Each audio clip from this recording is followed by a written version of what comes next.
वीर सावरकर यांनी सुद्धा अस्पृश्यता कमी व्हावी म्हणून अस्पृश्यतेसाठी त्यांनी मंदिरं उघडली. त्यांचा सुद्धा स्वातंत्र्यामध्ये मोठा लढा राहिलेला आहे. परधर्माच्या स्त्रियांना वापरून फेकून द्यावं अशी म्हणणाऱ्या ह्या वृत्ती आहे. जी विवेकवादी जनता आहे ते तरी यांना स्वातंत्र्यात सहभागी होते, लय मोठं योगदान होतं, आम्ही मानायला तयार नाही. त्यांचं त्यांच्या जादबाईसाठी योगदान होतं एवढं मानतो. स्वातंत्र्याची जी 2 आंदोलनं आपण प्रामुख्याने ज्याचा 2 आंदोलनं म्हणून उल्लेख करतो आहे, याला तुम्ही कशा पद्धतीने डिफरन्शिएट कराल? या देशात स्वातंत्र्य मिळवून देण्यासाठी 2 स्वतंत्र मतप्रवाह होते. एक जाती व्यवस्थेच्या, वर्ण व्यवस्थेच्या, अस्पृश्यतेच्या समर्थकांचा आणि दुसरा जाती व्यवस्थेला, अस्पृश्यतेला, वर्ण व्यवस्थेला विरोध करणाऱ्यांचा. इंग्रजांनी जे कार्य इथे येऊन केलेलं आहे, टिळक आणि इतर यांनी केलेल्या कार्यापेक्षा सर्वात उत्तम आहे. इंग्रज तुम्हाला शहाणं करत होते, पण त्यांच्या पद्धतीने भांडवली अँगल. त्यांना तुम्हाला परिपूर्ण शहाणं करायचं नव्हतं. त्यांना पाहिजे होतं तुम्ही सुटाबुटात यावं, आमची कामं करण्याच्या लायकीचं व्हावं. तुमचा जो काही रानटी दिमाग ठेवलाय इथल्या ब्राह्मणवाद्यांनी, त्या रानटी दिमागातून सुसंस्कृत सभ्य बनण्याकडे जावं. मंगल पांडे स्वतःचा धर्म भ्रष्ट होतो म्हणून 1857च्या बंडात उतरले. मंगल पांडेच्या समोर कोणतीही देशाची प्रेरणा, जनतेचं सुख दुःख, इंग्रज देशाला लुटतायत असा दृष्टिकोन नव्हता. बाबासाहेबांचं स्वतंत्रतेच्या मध्ये कुठल्याही प्रकारचं योगदान राहिलं नाही. हे इंग्रजांशी हात मिळवणी करायचे. बाबासाहेब आंबेडकरांना निवडून येऊ देऊ नये म्हणून बाबासाहेबांच्या विरोधात माणूस दिला गेला. विद्वान लोक यांना पाहिजे नव्हते संसदेत, त्यांना देशात सगळी ब्राह्मणशाही आणायची.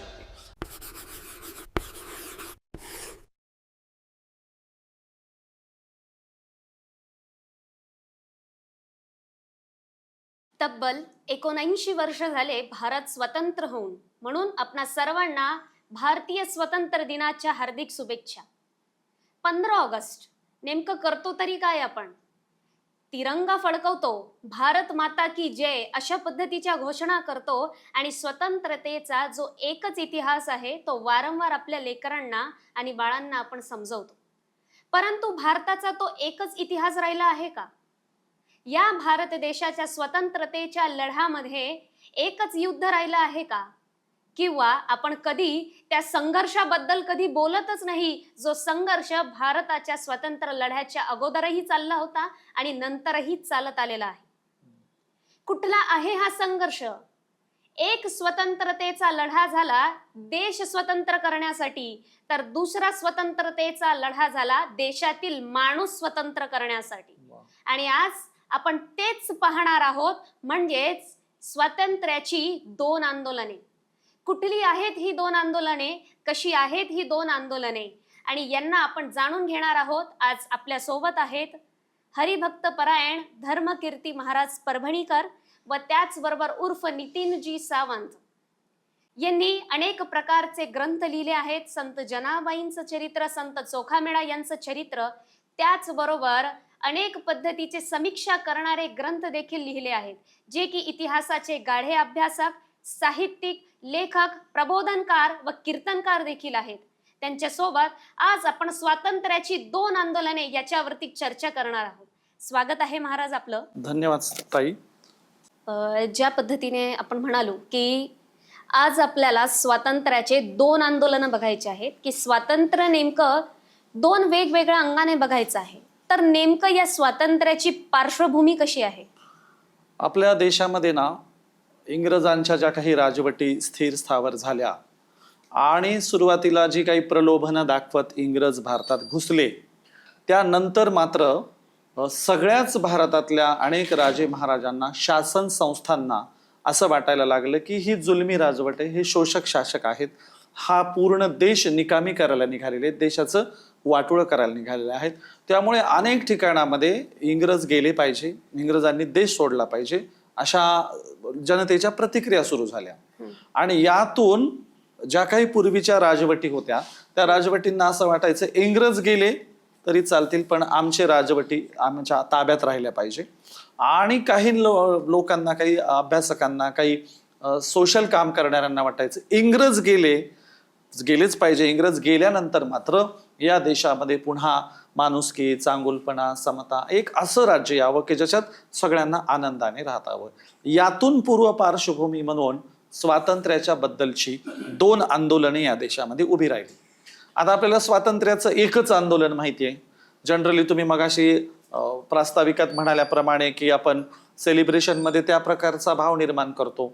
1857चं बंड असेल किंवा काय त्या बंडातल्या क्रांतिकारकांची नावं आपल्याला तेवढी माहिती असतात आणि त्या हिशोबाने आपण बोलतो. परंतु त्याच्या पाठीमागे पण फार मोठा क्रांतिकारकांचा लढा आहे, फार मोठा लोकांचं त्याग, समर्पण, बलिदान आहे. आणि त्यातल्या त्यात तुम्ही म्हणतात त्याप्रमाणे अंतर्गत सुधारणेसाठी सुधारणावादी चळवळींचा पण एक मोठा रेट आहे. तर त्या पार्श्वभूमीवर मग आपल्याला अभ्यास करताना स्वातंत्र्याची 2 आंदोलनं असं म्हणावं लागतं, कारण प्रचंड मतभेद आहेत यामध्ये. काहींना असं वाटतं इंग्रज गेल्यावर आम्ही दुरुस्त्या करू आणि काहींना वाटतं नाही, अगोदर हे दुरुस्त करा देशामध्ये जे काही आहे आणि मग इंग्रजांनी देश सोडावा. तर या पार्श्वभूमीवर ही स्वातंत्र्याच्या 2 आंदोलनांची एक पूर्व पार्श्वभूमी आहे. सामाजिक सुधारणा, इंग्रजांनी देश सोडावा, इंग्रजांनी आधी देश सोडावा, आमच्या ताब्यात द्यावा, मग आम्ही आमच्या देशाचं काय करायचं ते बघू. अशा मतभेदांची 2 स्वातंत्र्याची आंदोलन आहेत. खरं तर कुणाचा इतिहास मोठा, कुणाचा इतिहास लहान याच्याशी आपल्याला काही एक घेणं देणं नाही, परंतु इतिहासाचा पूर्ण आरसा आपण या चर्चेतून आज बघणार आहोत व संपूर्ण जनतेला देखील आपण ते दाखवणार आहोत की नेमका कसा हा आरसा राहिलेला आहे. तर या स्वातंत्र्याची जी 2 आंदोलनं आपण प्रामुख्याने ज्याचा 2 आंदोलनं म्हणून उल्लेख करतो आहे, याला तुम्ही कशा पद्धतीने डिफरन्शिएट कराल? D.R. ओहळ हे फार मोठे प्रचारक, अभ्यासक आहेत. त्यांचं एक या विषयावर पुस्तकच आहे, स्वातंत्र्याची 2 आंदोलनं म्हणून. आणि म्हणून स्वातंत्र्याची 2 आंदोलनं कशी होती ती डिफाईन करण्यासाठी पहिल्यांदा आपल्याला महात्मा ज्योतिराव फुलेंकडे यावं लागेल. क्रांतीसूर्य ज्योतिराव फुलेंनी 1857च्या बंडाबद्दल एक विधान केलं. ते म्हणाले 1857चं बंड म्हणजे भटपांड्यांचं बंड आहे. आश्चर्य वाटेल, 1857च्या बंडांना फुले असं कसं काय म्हणतात, भटपांड्यांचं बंड. आणि मग त्याकडे अनेक संशोधक, अभ्यासकांनी लक्ष द्यायचा प्रयत्न केला. तर फुलेंचं विधान ते खरं ठरताना दिसतं. म्हणजे काय, तर ज्योतिराव फुले, शाहूजी महाराज, बाबासाहेब आंबेडकर आणि उत्तर भारतामध्ये भगतसिंग, सुखदेव, राजगुरू, चंद्रशेखर आझाद यांच्या विचारांची लाईन एक येताना दिसते. म्हणजे ज्योतिराव फुले म्हणतात ही अस्पृश्यता, जाती व्यवस्था, अरे हे संपवा आधी.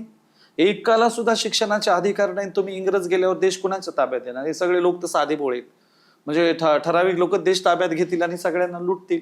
म्हणून अगोदर शाळा काढा, यांना शहाणं करा, मग यांच्या हातात देश द्या. शाहूजी महाराजांचं तेच म्हणणं आहे. बाबासाहेबही तुम्हाला त्या प्रकारच्या भूमिका, अस्पृश्यता मिटवा या प्रकारच्या भूमिकांचे लढे त्या पटलावर लढताना दिसतात. आणि तिकडे जो भगतसिंग आणि त्यांचा एक ग्रुप देखील म्हणतो की इंग्रजांनी नुसता देश सोडणं आणि म्हणजे त्या काय गोऱ्या इंग्रजांच्या ताब्यातला देश काढून काळ्या इंग्रजांच्या ताब्यात देणं हे आम्हाला मान्य नाही. याच्याबरोबर सामाजिक सुधारणा झाल्या पाहिजे. आणि म्हणून भगतसिंगांनी आपल्या क्रांतिकारक संघटनेला आकार देतानाच अछूतो के नाम नावाचा निबंध लिहिला. आपल्या क्रांतिकारक संघटनांना इंग्रजांच्या विरोधात लढा उभा करताना त्यांनी त्या संघटनेच्या नावात समाजवादी शब्द घातला. ते म्हणाले आम्हाला असा भारत हवाय, इंग्रज गेल्यावर हे सगळे समान असतील, कोणी लहान नाही, कोणी मोठा नाही. म्हणून भगतसिंग, राजगुरू, चंद्रशेखर आझाद, सुखदेव आणि महाराष्ट्रातल्या ज्योतिराव फुले, शाहूजी महाराज, बाबासाहेब आंबेडकर, सयाजीराव गायकवाड या सगळ्या लाईनकडे बघायला गेला तर ही लाईन तुम्हाला जनतेचा, शेवटच्या व्यक्तीचा विचार करणारी दिसते. एक मोठा साचा मुक्त करणे, देश मुक्त करणे, एक ढाचा मुक्त करणे आणि भारत स्वतंत्र झाला म्हणणे याला काय अर्थ उरणार नाही. शेवटचा आदिवासी, शेवटचा भटका विमुक्त, शेड्यूल कास्ट, ज्याला आज पूर्वीच्या अस्पृश्य जाती म्हणतो, ह्या सगळ्यांचा देखील विचार व्हावा ना. आणि म्हणून यासाठी काम करताना हा एक ग्रुप दिसतो. त्याच्या विरुद्ध एक ग्रुप आहे ज्याच्याबद्दल ज्योतिराव फुले म्हणाले 1857चं बंड भटपांड्यांचं बंड आहे. त्या भटपांड्यांचं बंड असं फुले का म्हणाले असतील तर तुमच्या लक्षात येईल, या लढ्यात जेवढे लोक उतरले ना ते स्वतःच्या वैयक्तिक महत्वाकांक्षा घेऊन उतरले. यात कुणालाही देश, देशातली जनता, सगळ्यांचं भलं व्हावं असा काही दृष्टिकोन दिसत नाही. मी तुम्हाला उदाहरण म्हणून देईल मंगल पांडे यांचं. मंगल पांडेंच्या बंडांकडे तुम्ही कसं बघता तर झालं असं की मंगल पांडे इंग्रजांच्या सैन्यामध्ये आहेत. म्हणजे याचा अर्थ त्यांना काही इंग्रज जावेत आणि देश सुटावा असं नाही, रोजीरोटी चालावी, पोट चालावं या दृष्टीने मंगल पांडे हे कुठे आहेत, इंग्रजांच्या सैन्यात आहे. तिथं एकदा झालं असं की मंगल पांडेंना तहान लागली आणि कुणीतरी त्या माठातलं पाणी एका सैनिकाने पाणी आणून त्यांना दिलं. त्याने ते पिलं. पिल्यावर बाजूचा एक जण म्हणाला काय वेळ आली राव इंग्रजांच्या राज्यात, की ब्राह्मणांना अस्पृश्यांच्या महारांच्या अस्पृश्यांच्या किंवा तिथला कोणी असेल त्याच्या हस्ते पाणी प्यायची वेळ आली. मंगल पांडेने त्याला म्हटलं तू काय म्हणालास, ज्यांनी टोमणा मारला त्याला. ते म्हणाला खरं आहे, तुला ज्यांनी पाणी दिलं त्याची जात माहिती आहे का? ते म्हणाला अरे तो सैनिक आहे मिलिटरीतला. नाही नाही. मग त्या मंगल पांडे म्हणाला तू माझा धर्म भ्रष्ट केलास.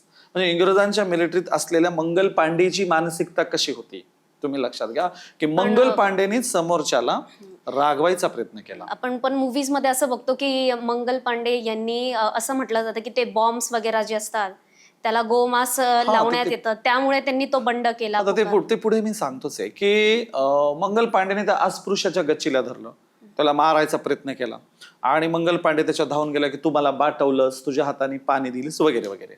तेव्हा सगळे बाजूला झाले, सगळ्यांनी भांडणं सोडवली. ज्याच्या अंगावर धावून गेले होते त्यांनी डायलॉग मारला, अरे मंगल पांडे तुला माझा टच, मी दिलेलं पाणी सहन झालं नाही आणि त्या काडतुसांना लावलेलं गोमांस तोडताना बरं तुझा धर्म भ्रष्ट होत नाही. मी पाणी दिलं तर तुझा धर्म भ्रष्ट झाला. आणि ते सगळे इंग्रजांच्या याच्यामध्ये ते करतोस ते धर्मविरोधी, ते तुला दिसत नाही का? मंगल पांडे म्हणाला तू खोटं बोलतोयस, असं काही नाही. ते म्हणलं जा तू, जिथे बंदुका बनवल्या जातात तिथे गाईच्या मांसाची चरबी, डुकराच्या मांसाची चरबी वापरली जाते आणि ते तुम्हाला तोडायला लावलं जातं ते तोंडाने, ते तुला तेव्हा तुझा धर्म नाही का भ्रष्ट होत? मंगल पांडेला चीड आली. मंगल पांडेने ते जिथे शस्त्र बनवतात तिथे त्यांनी जाऊन बघितलं आणि त्याच्या लक्षात आलं की अरे हे खरंच आहे. आणि मग मंगल पांडे स्वतःचा धर्म भ्रष्ट होतो म्हणून 1857च्या बंडात उतरले. मंगल पांडेच्या समोर कोणतीही देशाची प्रेरणा, जनतेचं सुख दुःख, इंग्रज देशाला लुटतायत असा दृष्टिकोन नव्हता. एका उदाहरणावरून तुम्ही म्हणाल कसं काय काय विभांता तुम्ही, म्हणजे हा जो दुसरा भाग सांगतोय आपण स्वातंत्र्य लढ्याचा, तुम्हाला दुसरं उदाहरण देतो. ज्या झाशीच्या राणी लक्ष्मीबाई स्वातंत्र्याच्या बंडात उतरल्या म्हणून गवगवा केला जातो, काय देशभरात पुतळे त्यांची. त्या झाशीच्या राणी लक्ष्मीबाई कशा उतरल्या बरं त्यांच्या त्या स्वातंत्र्याच्या लढ्यात? तर वारसा हक्क नामंजूर करण्यात आला होता. इंग्रज म्हणाले ज्या संस्थानांना वारसदार, थेट रक्ताचा वारसदार नसेल त्यांची संस्थानं खालसा होतील आणि इंग्रजांकडे जमा होतील, इंग्रज राज्य करतील. त्या बदल्यात लक्ष्मीबाईंनी अनेक अर्ज विनंत्या केल्या की असं चालणार नाही, मला मूलबाळ होत नाही, तुम्ही मला दत्तक घेऊ द्या. आता ह्या लक्ष्मीबाई जे बाळ, म्हणजे कथा कशा सांगितल्या जातात बघा, लक्ष्मीबाई बाळ पाठीला बांधून घोड्यावरून उडी मारली. त्यांना एक तर मूलबाळ स्वतःचं नव्हतं आणि ज्या दत्तक घेत होत्या तो कायद्याने संज्ञा नसल्याशिवाय इंग्रज दत्तक घेऊ द्यायला तयार नव्हते. साधारण त्याचं वय कायद्याने संज्ञा म्हटलं तरी 18-24च्या आसपासचं असावं. 18-20 वर्षाचा 24 वर्षाचा बाळ पाठीला बांधून घोड्यावर उडी मारली हे काही कोणी मान्य करणार नाही. ते काय पाठीला बांधायच्या पात्रतेचं बाळ होतं का 24 वर्षाचा मुलगा? त्यांना मुलंही नव्हतं. पण आज तुम्हाला तसेच पुतळे दिसतात. ह्या लक्ष्मीबाई 1857च्या बंडात इंग्रजांच्या विरोधात का उतरल्या? तर माझं संस्थान खालसा होतोय, मला दत्तक घेऊ दिला जात नाही, म्हणजे वैयक्तिक संस्थानासाठी स्वतःचा वैयक्तिक उद्देश घेऊन त्या बंडामध्ये उतरल्या. तात्या टोपे, नानासाहेब पेशवे कशासाठी उतरले? त्यांच्या संस्थानं गेली होती, त्यांचा तनखा. तुम्हाला आश्चर्य वाटेल, तात्या टोपे व्हिक्टोरिया राणीपर्यंत अर्ज विनंत्या करत होते. कशासाठी? माझी तनखा बंद पडली, माझी पगार गेली. नानासाहेब पेशवे कशासाठी? तनखेसाठी, म्हणजे पेशवाईतल्या त्यांच्या पगारी बंद झाल्या. आणि पुढे तुम्हाला मी सगळ्यात मोठं 1857च्या बंडाचं पुढचं नेतृत्व करणाऱ्या टिळकाबद्दल सांगतो. टिळकांनी आयुष्यभर एक शब्द वापरला, कोणता? स्वराज्य माझा जन्मसिद्ध अधिकार आहे आणि ते मी मिळवणारच. स्वराज्याचा मिनिंग काय होतो? टिळकांना स्वातंत्र्य नावाचा शब्द माहिती नसावा का? चांगला माहिती होता, पण टिळकांनी कधी स्वातंत्र्य शब्द नाही वापरला. टिळक म्हणायचे स्वराज्य माझा जन्मसिद्ध अधिकार आहे.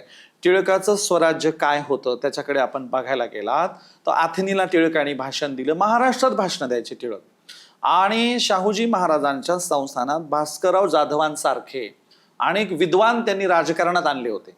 अनेकांना कुणाला वकील केलं, कुणाला राजकारणात आणलं. शाहूजी महाराज राजकीय क्षेत्रात मराठ्यांना, कुणब्यांना, तेल्या तांबोळ्यांना लॉन्च करतायत.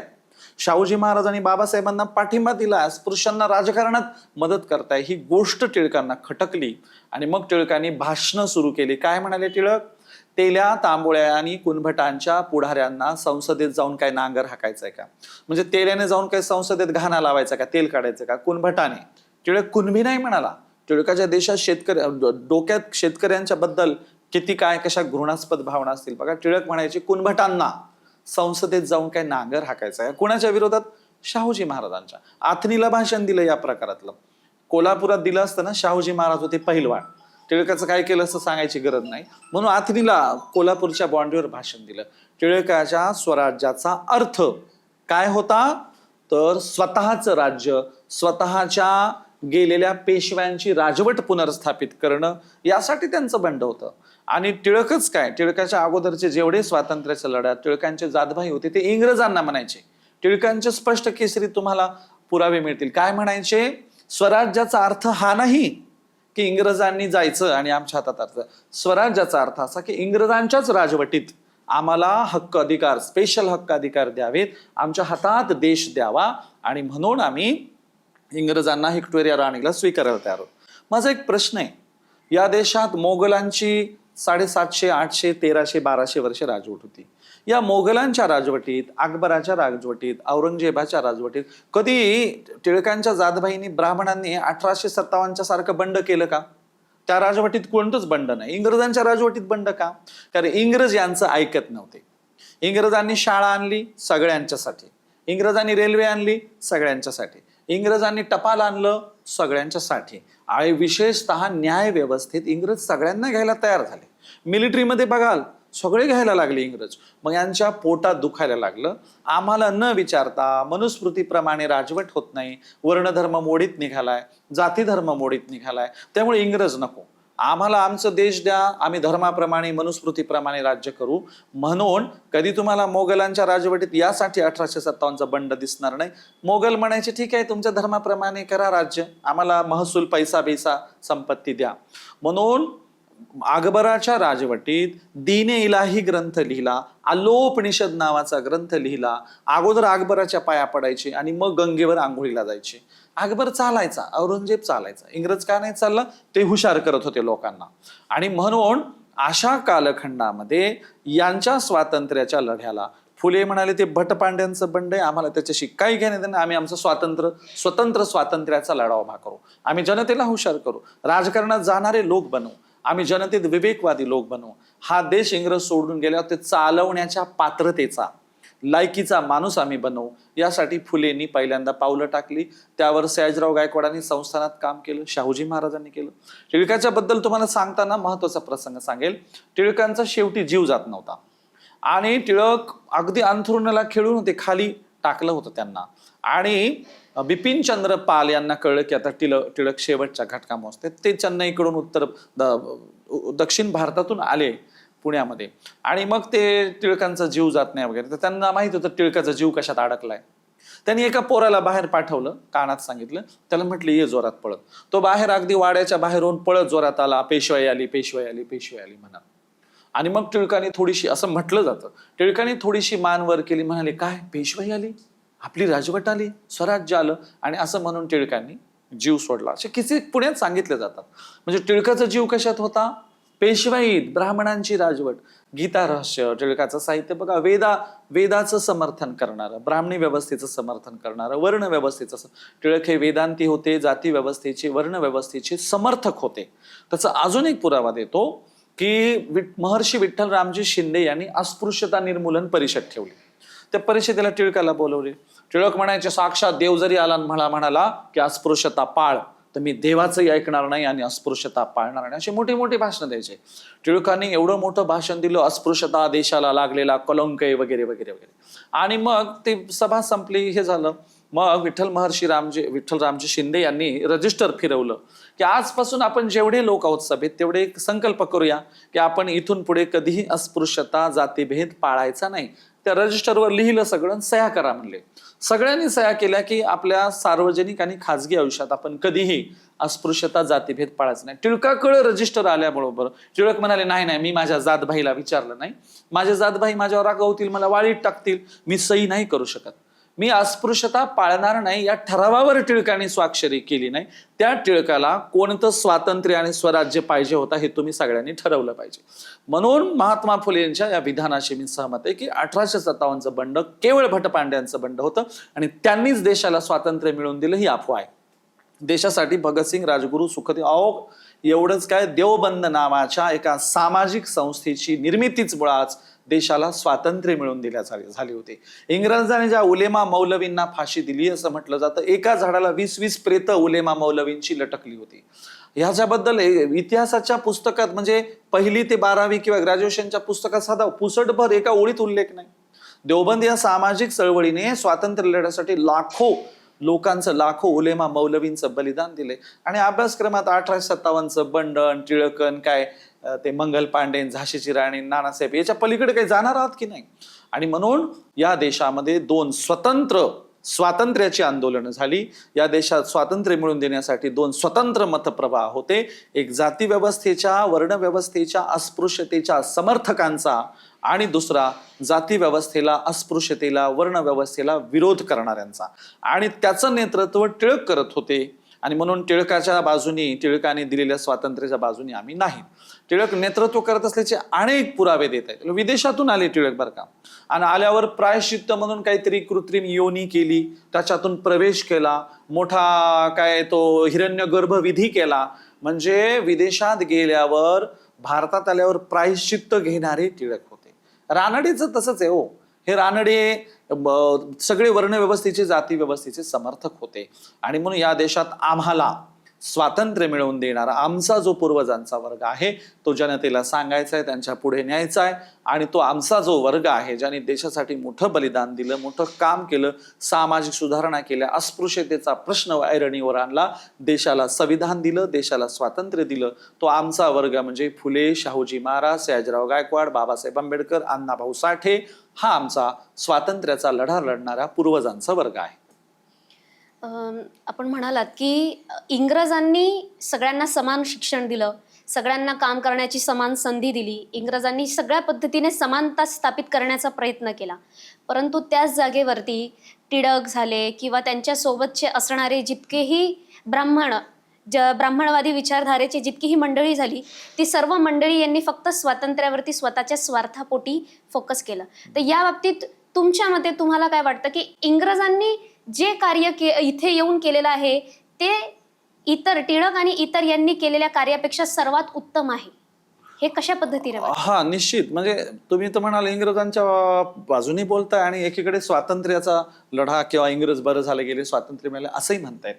या देशात परिस्थिती अशी होती की प्रत्येक कालखंडात इथल्या सर्व वर्गाला वाटतं, गरिबांना वाटतं की बरं झालं या बाबा लुटारूंनो, या लुटून कोणाला नेता आहे, वरच्या लोकांना नेता, पण आम्हाला थोडासा श्वास घ्यायला मिळतो.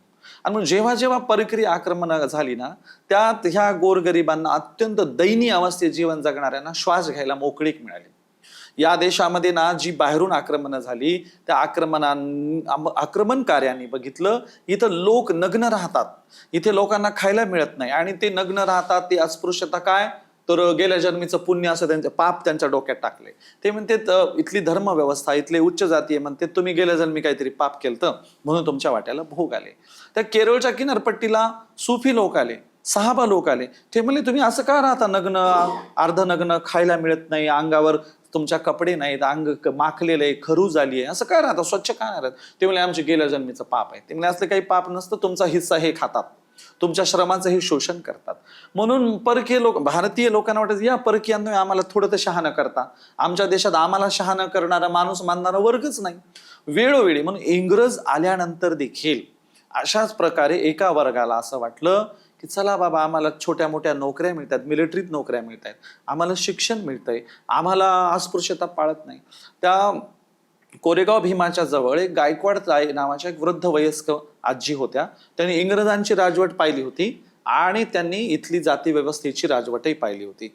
त्या इंग्रजकालीन एका म्हातारीला मी भेटलो होतो. तर त्या आजी म्हणाल्या मी 7-8 वर्षाची असताना इंग्रजांच्या घरी जायचो, तर इंग्रजांच्या घरची बाई डायनिंग टेबलवर बसून मला जेवायला घालायची. ज्या आजी मला सांगत होत्या त्या अस्पृश्य जातीतून आलेल्या होत्या.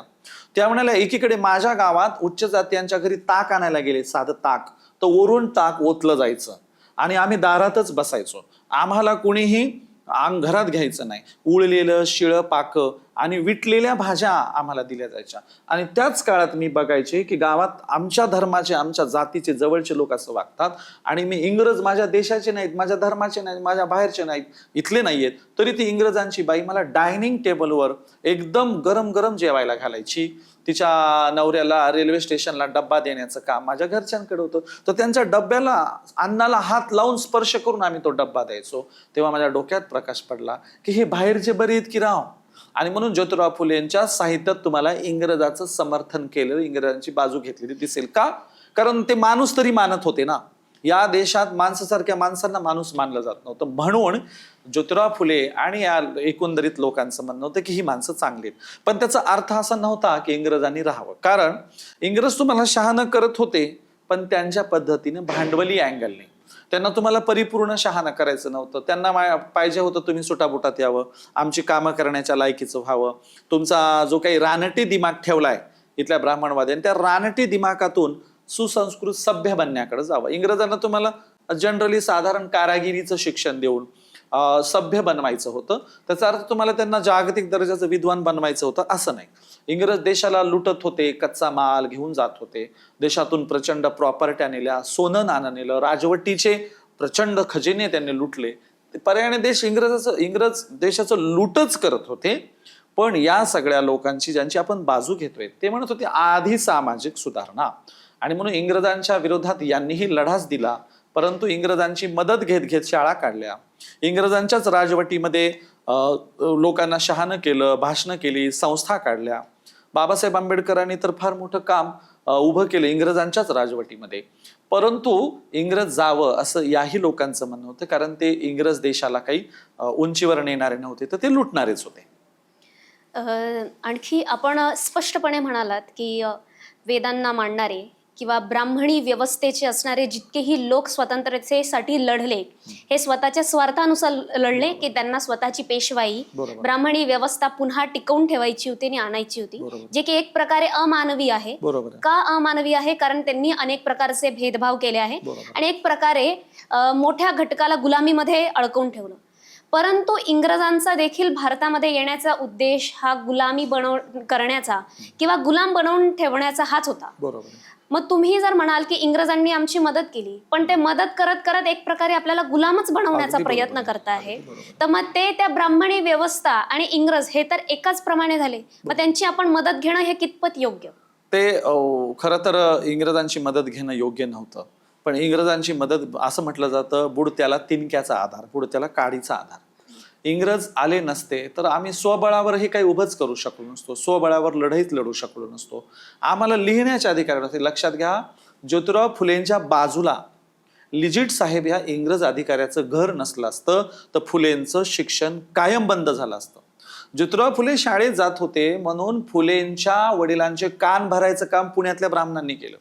ते म्हणतो ते कशाला शिकवताय माळ्यानं, माळ्याने फुलं वाहण्याचाच व्यवसाय करावा, माळ्याने शेतीच करावी, कशाला तुमच्या पोराला शिकवताय? तुमचं पोरगं तर्क करायलंय, गेस करायलंय, प्रश्न विचारायलंय. फुलेंची शाळा बंद पाडायचं काम ब्राह्मणांनी केलं. इंग्रज अधिकाऱ्यांनी फुलेंना पुस्तकं दिली वाचायला. गफार मुन्शी बेग, लिजिट साहेब या लोकांनी फुलेंना पुस्तकं दिले तर्क करायला. त्याच जागेवर फुलेंचे मित्र सुद्धा होते जे त्यांना मदत करत होते शिक्षणासाठी. हे नंतरच्या काळामध्ये भिडेवाडा जो आहे त्यामध्ये त्यांनी शाळा, त्याच्याबद्दलही अर्धवट माहिती दिली जाते.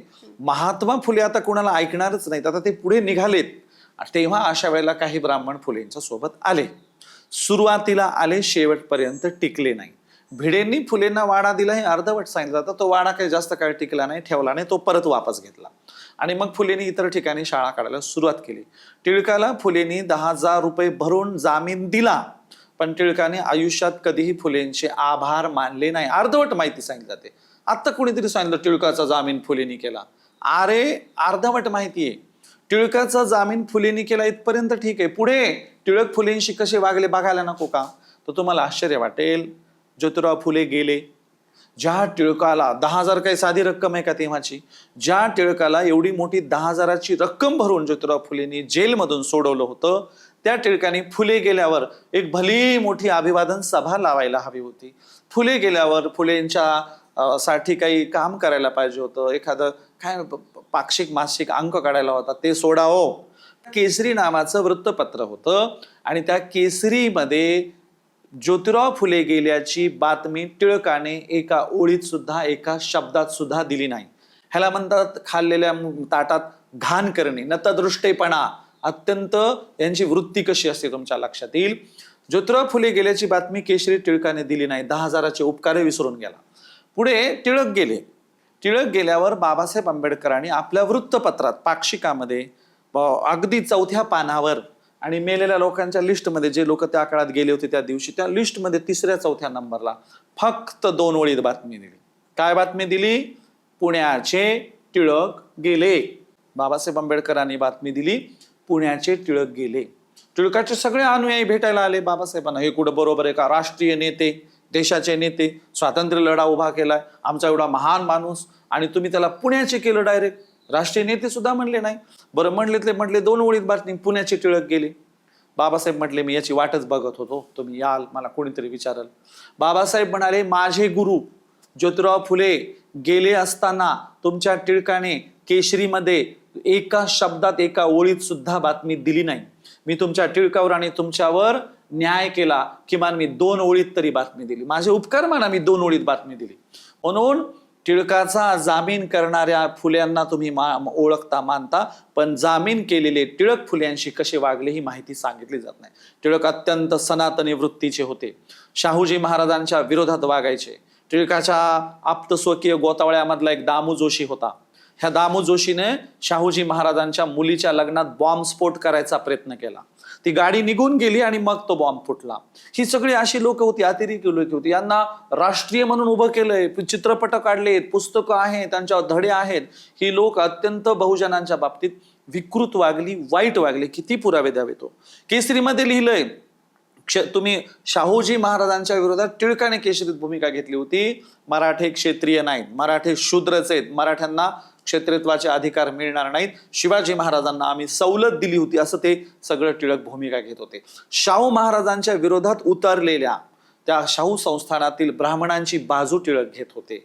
आणि म्हणून टिळकांच्या बद्दल काय किती सांगावं. गाडगे महाराजांनी टिळकांच्या सभेमध्ये जाऊन सांगितलं होतं. म्हणजे टिळकांनी पंढरपूरच्या सभेत किंवा त्या भागात कुठेतरी भाषण दिलं मोठ्या सभेत आणि सांगितलं, तेल्या तांबोळ्याच्या कुणभटांच्या पुढाऱ्यांना संसदेत जाऊन काही नांगर हाकायचं का. पाठीमागे गाडगे महाराज होते. आणि मग कुणीतरी सांगितलं, ते फार मोठे संत आहेत, गाडगे महाराजांना स्टेजवर आणलं. टिळकाला वाटलं गाडगे महाराजांच्या समक्षच आपल्या बोलण्याला अनुमोदन मिळेल, एवढ्या मोठ्या. मग गाडगे महाराजांच्या हातात तत्कालीन काय माईक वगैरे असेल ते दिलं आणि गाडगे महाराजांना म्हणाले, तुम्ही बोला. गाडगे महाराज फार हुशार. ते म्हणले, टिळक माय बाप, म्या चुकलो, म्या धोबी परीट जातीनं, आमचं काम कपडे धुणं, मी काय बोलणार, ज्ञानाचा आमच्याकडे काय अधिकार. मग टिळक मायबाप असं करा ना, सगळ्यांनाच बामन करा आणि संसदेत घेऊन जा. गाडगे महाराज म्हणाले की आम्हा सगळ्यांना बामन करा आणि संसदेत घेऊन जा. का? कारण तुमचं म्हणणं संसद फक्त बामनांनी चालवावी. आणि म्हणून पहिल्यांदा जेव्हा नेहरूच्या राजवटीमध्ये तिकीटं दिली गेली, ती बघा तुम्ही, लिस्ट काढा, सर्वात जास्त तिकीटं ब्राह्मणांना दिली गेलेली आहेत. आणि ती याच्यावरच दिली गेली की तुम्ही शहाणेत नाही, तुम्ही हुशार नाही, तुम्हाला संसदेत येत नाही, तुम्हाला बोलता येत नाही. ब्राह्मणांना तिकीट दिली गेली. बाबासाहेब आंबेडकरांना निवडून येऊ देऊ नये म्हणून बाबासाहेबांच्या विरोधात माणूस दिला गेला. विद्वान लोक यांना पाहिजे नव्हते संसदेमध्ये, त्यांना देशात सगळी ब्राह्मणशाही आणायची होती. आणि म्हणून टिळकाचा केशरी तत्कालीन बघा, टिळकाच्या भूमिका बघा, शाहूजी महाराजांच्या बद्दलच्या बघा. मी टिळक इतक्या वेळ उदाहरणं का देतोय? तो त्यांच्या स्वातंत्र्याचा प्रमुख मानला जातो. स्वातंत्र्य मिळवून देणाऱ्यांमध्ये कोणतं स्वातंत्र्य, जरा चेक करा ना सगळं. आणि म्हणून टिळकांच्या बाबतीतल्या सांगाव्यात तेवढ्या गोष्टी कमी आहेत. म्हणून आम्हाला आमचं स्वातंत्र्य मिळवून देणाऱ्यांच्या प्रति नितांत आदर आहे, ज्यांनी देशाला एकसंघ बनवलं, देशाला इतकी सुंदर संविधान आणि प्रस्तावना दिली, देशाला सगळ्यांचा शेवटचा विचार करणारा. म्हणून स्वातंत्र्य कुणाच असतं? जनतेचं असतं. असं सगळं ते आहे. ते जाती व्यवस्था आणि स्वतंत्र लढा यांचा परस्पर संबंध आपण कसा करू पाहतो? देश म्हणजे एक नकाशा नसतो. देश म्हणजे काय, न्याय व्यवस्था, 4 स्तंभन काय, शासन प्रशासन असं नसतो. देश म्हणजे शेवटचा व्यक्ती असतो. त्याच्यात विवेकात वाद असावा, माणुसकी असावी, त्याला कळावं, त्याला लिहिता यावं, त्याला बोलता यावं, म्हणजे देश असतो. त्यालाही म्हणजे संसदेत बसले त्याचं जे आकलन आहे ते शेवटच्याचही आकलन असावं. एकीकडे देशाला अज्ञानाच्या खाईत लोटायचं आणि दुसरीकडे आम्ही किती शहाणे आहोत म्हणून सगळी भाषणं द्यायची, त्याला काय अर्थ आहे? आता मला सांगा, जशी जशी लोकसंख्या वाढत चालली तशा शाळा वाढायला पाहिजेत की नाही? जशी जशी लोकसंख्या वाढत चालली तशी विद्यापीठं वाढायला पाहिजे की नाही? उलटे, एकीकडे देशाची लोकसंख्या वाढते आणि प्राथमिक शाळा बंद करणं सुरू आहे. एकीकडे देशाची लोकसंख्या वाढते, आमच्याकडे परभणीच्या कृषी विद्यापीठामध्ये दगडी हॉस्टेल्स होते, म्हणजे दगडी हॉस्टेलमध्ये 3-4 दगडी बिल्डिंग बांधलेल्या, तर त्यातली एक दगडी बिल्डिंगच बंद केली, ऍडमिशनची संख्याच कमी करून टाकली आणि आता थोडेसेच ऍडमिशन घ्यायचे. अरे आता लोकसंख्या वाढली ना, तर अजून 2-4 बिल्डिंग बांधा, ऍडमिशन घेणाऱ्यांची संख्या वाढवा, तर ती संख्या कमी करत जाते. या देशामध्ये ना शेवटचा व्यक्ती यांना शहाणा नाही करायचा, जनता त्यांना विवेकवादी नाही करायची. जनतेला अज्ञानात, रूढी परंपरेत, कर्मकांडामध्ये अगदी हीन दीन दयनीय अवस्थेत ठेवायचं, जनतेला भिकारी करायचं आणि पुन्हा काय म्हणायचं, आम्ही अन्नधान्य वाटतो, आम्ही राशन वाटतो. अहो ही काय आनंदाची बाब आहे का? जनता आजही तुमच्या राशनवर जगते. याबद्दल आत्मचिंतन करा की ते स्वाभिमानी नाहीत, स्वावलंबी नाहीत. देशाला स्वावलंबी पण बनवायचं नाही.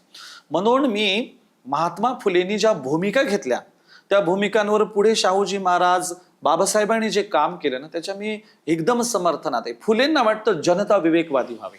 फुले स्वातंत्र्याच्या लढ्यासाठी तयारी करतायत, बेसिक पूर्वतयारी, आणि ती तयारी पुढे नेत आहेत शाहूजी महाराज, बाबासाहेब. अहो त्या कोर्टामध्ये ना भास्करराव जाधवांना वकील बनवलं गेलं इंग्रजांच्या राजवटीमध्ये, शाहू संस्थानात, कोर्टात. तेव्हा जज ब्राह्मण होते. ते ब्राह्मण जज बहुजनांच्या मराठ्यांच्या वकिलांना हसायचे. ते म्हणजे यांना वकील जमतील का? म्हणजे ते का असायचे? ते म्हणजे कुणभट शेती करणारे, यांना काय वकीला जमणार आहे? वारंवार त्या वकिलाचा अपमान करायला लागले. ही गोष्ट शाहूजी महाराजांना कळली. शाहूजी महाराज म्हणाले, तुम्ही जर आमच्या एका वकिलाला नीट सांभाळून घेत नसेल तर तुमच्यावर प्रश्न का उपस्थित करू नये की साध्या भोळ्या लोकांना तुम्हाला सांभाळून घेता येत नाही? म्हणजे हे असे टिंगल टवाळ्या करणारे आजही भाषेवरून करतात.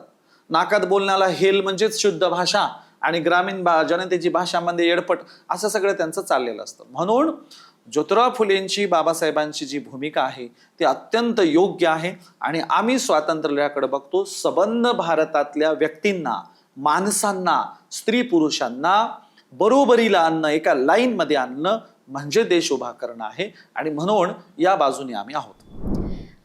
जर आपण जाती व्यवस्था बघितली तर वीर सावरकर यांनी सुद्धा अस्पृश्यता कमी व्हावी म्हणून अस्पृश्यतेसाठी त्यांनी मंदिरं उघडली, त्यानंतर सहभोजनाचे कार्यक्रमांचे आयोजन केले. त्यांचा सुद्धा स्वातंत्र्यामध्ये मोठा लढा राहिलेला आहे. अनेक लोक अशी मान्यता देतात. यावरती आपलं मत काय? हे त्यांचे नॅरेटिव्ह आहेत, अपुरे नॅरेटिव्ह आहेत, अफवा आहेत त्या सगळ्या. म्हणजे तुम्हाला सांगतो, आता एका बदमाशाची माहिती सांगायला की दुसरा महाबदमाश पुढे येतो.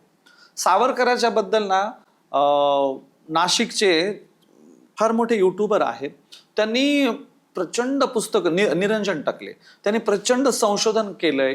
त्याचे कागदात आहेत, त्यांच्याकडे अस्सल डॉक्युमेंट आहेत, अस्सल पुरावे आहेत. त्यावर तो मोठा ग्रंथही लिहित आहेत. टिळकाच्या पेक्षा सनातनी, कर्मठ, धर्मांध वृत्ती जर कोणात असेल तर ती सावरकरात होती. सावरकरांची सामाजिक सुधारणा इतकी हिणकस, इतकी जातीवादी होती. तुम्ही म्हणताय सावरकरांनी मंदिर स्थापन केलं. सावरकरांनी मंदिर का काढलं माहितीये? की तुम्ही तुमची काय काशी करायची तर तुमच्या मंदिरात तिकडे करा, आमच्या मंदिरात यायचं नाही. सावरकरांनी जे पतित पावन मंदिर काढलं, त्या मंदिराला काय नाव दिलं? पतित. हे जे पतित आहेत, अधपतित आहेत, हे हीन आहेत, त्यांना आम्ही पावन करणार. रताळे हो, तुम्ही पावन करणारे कोण? आम्ही मूळचे पावन नाही आहेत का? आम्ही जन्मजात पावन आहेत.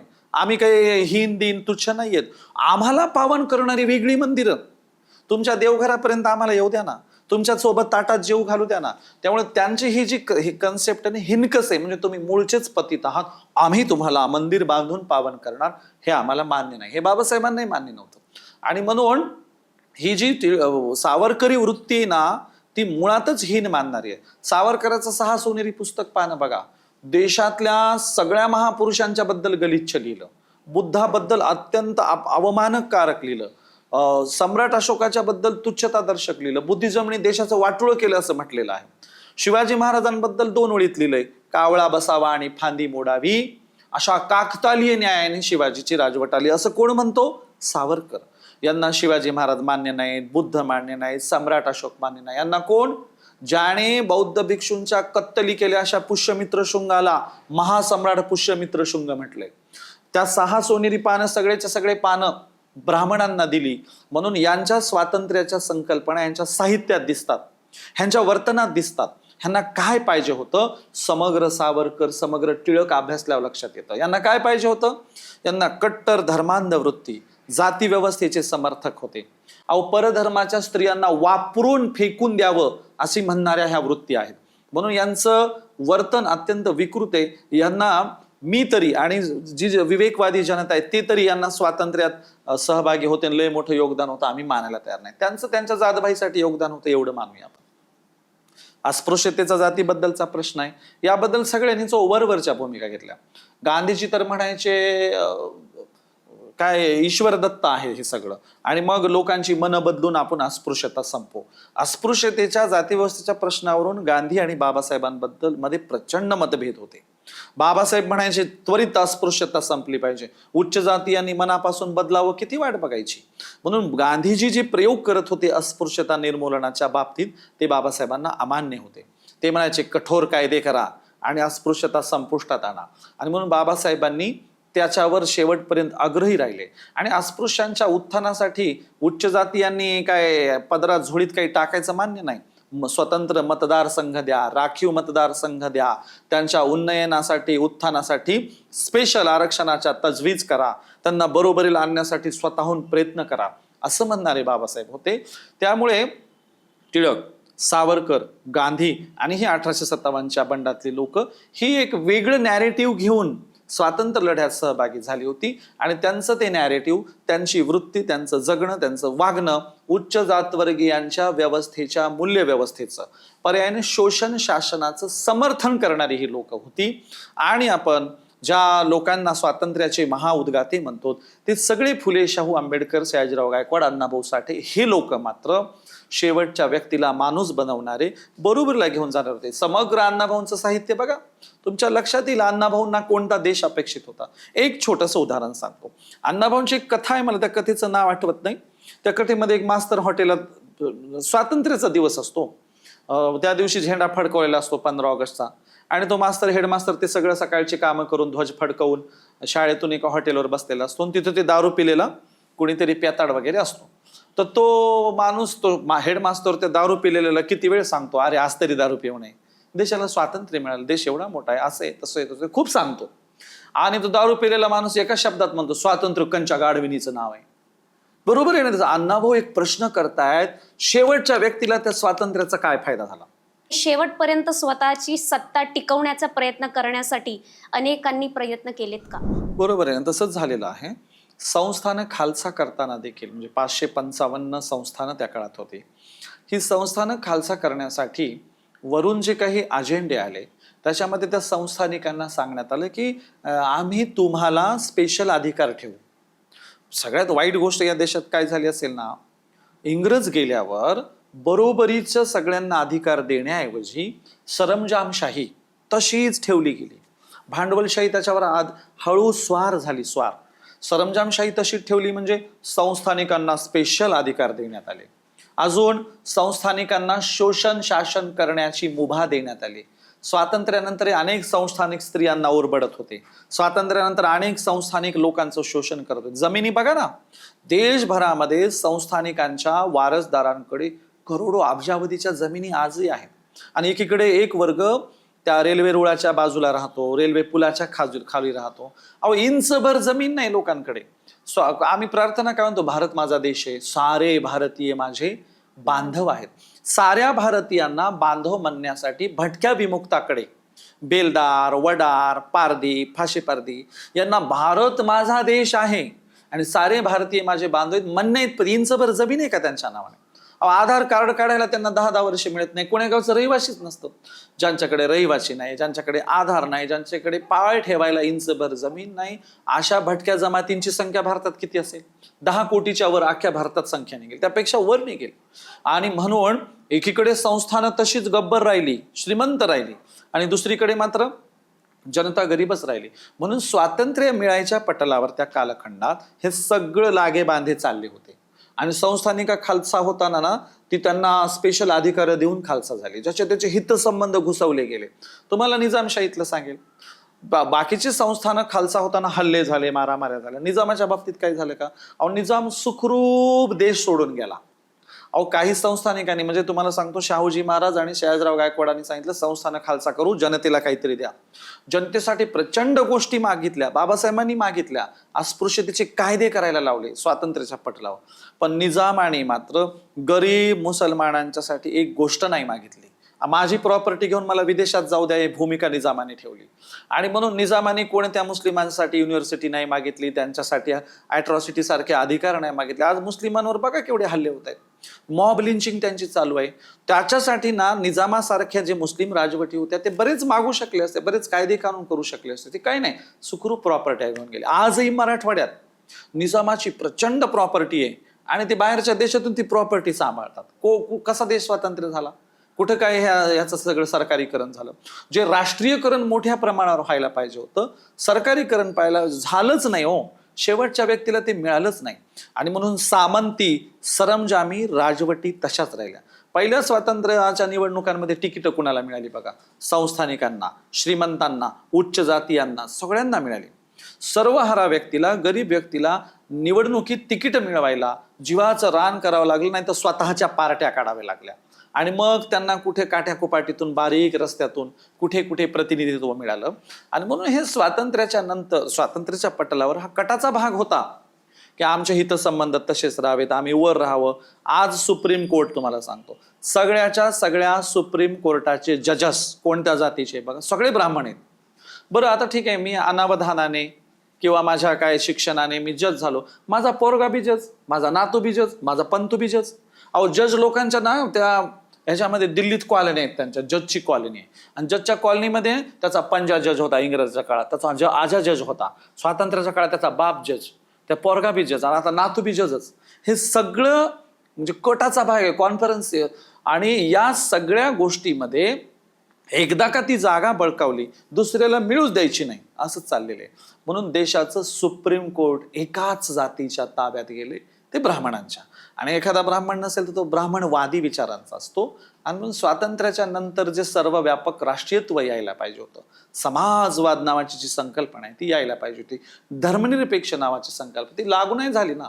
म्हणून अत्यंत वाईट वाटतं की ज्या पूर्वजांनी आमच्या बलिदान दिलं, भगतसिंगांनी बलिदान दिलं, त्या बलिदानाला अनुसरून अपेक्षित देशच उभा राहिला नाही. स्वातंत्र्यानंतर जास्त घराणेशाही राहिली आहे आणि 2014 नंतर घराणेशाही कमी झाली.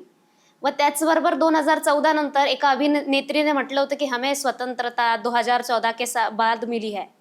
तर त्या पद्धतीने आपण म्हणू शकतो का? कारण स्वतंत्रतेनंतर एक्झॅक्टली 1947 नंतर जास्त घराणेशाही आपल्याला बघायला मिळते, परंतु 2014 नंतर काहीशा जनतेतल्या अनेक लोकांना सुद्धा नेतृत्व करण्याची संधी मिळाली. यावर आपलं मत काय?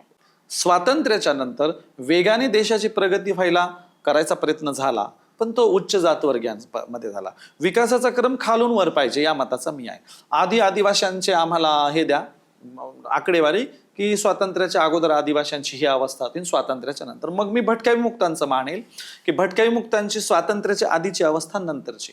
तुम्ही काय करता माहितीये का? मोठ्या शहरांच्या आकडेवाऱ्या, उच्च जातीयांच्या आकडेवाऱ्या, मोठ्या समाज व्यवस्थेच्या आकडेवाऱ्या, 4 विद्यापीठांची नावं दाखवणार, बघा देश स्वातंत्र्यानंतर आम्ही देश किती पुढे नेला. त्या भटक्यांची तर अवस्था तशीच आहे ना, त्या आदिवाशांचं तसंच आहे ना. आसाम बघा ना, आसाममध्ये काय चालू आहे, स्त्रियांच्या नग्न धिंड काढतायत ते आसाममध्ये. आसाम लुटणं चालू आहे.